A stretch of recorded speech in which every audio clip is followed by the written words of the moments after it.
St. Thomas Aquinas is famous for his 5 ways to prove the existence of God. But besides the 5 ways, he offered many other arguments for the existence of God. Let's now take a look at another version of the argument from world order.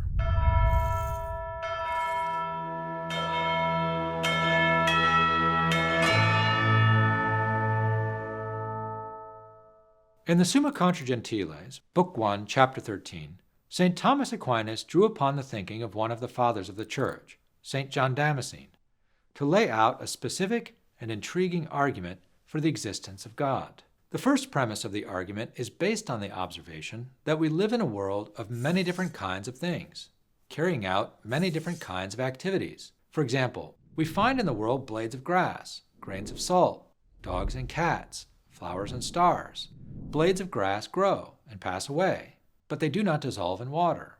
Grains of salt, however, do not grow and do not die, but they do dissolve in water. Dogs bark, but cats go meow. Flowers grow roots in the earth, but stars do not. Stars radiate light, but dogs and cats do not. The stars also radiate heat, and so do dogs and cats, but in a different sort of way. The world around us, in short, is busy with many different activities. Right now, the sun is illuminating and warming the earth, while frigid air and ice are cooling various things on the earth. Certain clouds are forming here, while other clouds are raining there. People are breathing out carbon dioxide, while certain trees are absorbing it. Vegetation is taking in water, while both clouds and sprinklers are pouring it out. Some plants are germinating and growing, others are decaying or dying. Insects and worms are coming to be, crawling around and passing away. Nuts are dropping from the trees while the chipmunks and squirrels gather and store them up for the winter. The buzz of different activities extends to human affairs as well. Every day, different people are cooking, cleaning, walking, talking, making music, sitting silently, teaching students, helping the sick, going to court, and arranging business deals. John Damascene and Thomas Aquinas both think one thing is worth noting in particular. The world around us displays not only a variety of different things, carrying out a variety of different activities, but also many opposite activities. Many of the activities going on are contrary to each other and cancel each other out. The sun warms people up, but a swim in the pool cools them down. Hot stoves boil water, but freezers turn the same water into ice cubes. Fire burns many things up, but water quenches fire. Food energizes the body, but bodies lose energy throughout the day. Even at the atomic and subatomic levels, many different and opposite activities are always going on. When we stand back and ponder it all, when we pause and really notice how there are so many different kinds of beings, so many different kinds of activities, and so many activities are even opposite to one another, a certain question naturally comes to mind.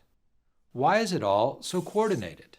Although the world is a diversity of beings and activities, the world is not simply chaos. It is rather an overall order. And though it is not perfect, it is rather well orchestrated. Why?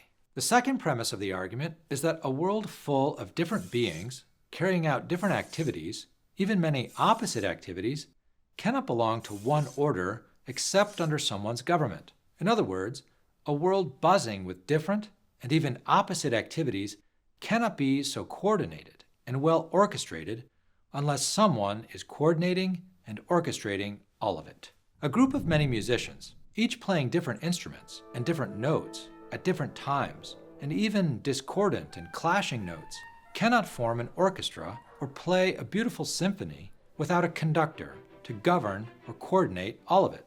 Why shouldn't we say the same for the totality of the many things in being and all their different activities? St. Thomas Aquinas concludes, therefore, there must be some being by whose providence the world is governed. He does not say it here, but elsewhere he says that such a being matches the nominal definition of God. God is the one whose providence governs the whole world. God is the reason why the many different beings exist and act and come together in one orderly world. Indeed, in Him we live and move and have our being.